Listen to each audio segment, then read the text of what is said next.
Video ben çekeyim. Evet çekiyor. Tamam siz çekin. Tamam.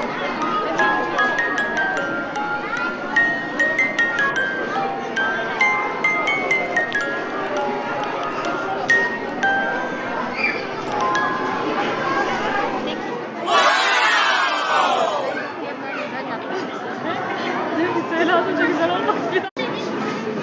I love you.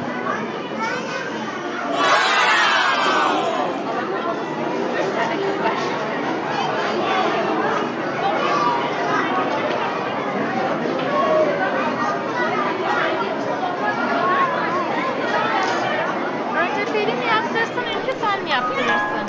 Önce kim yapsın? Bakalım Ülkü'yü söylesin bakayım ha? Tamam o zaman önce Ülkü yaptırsın. Sen bir kere boyadın ya.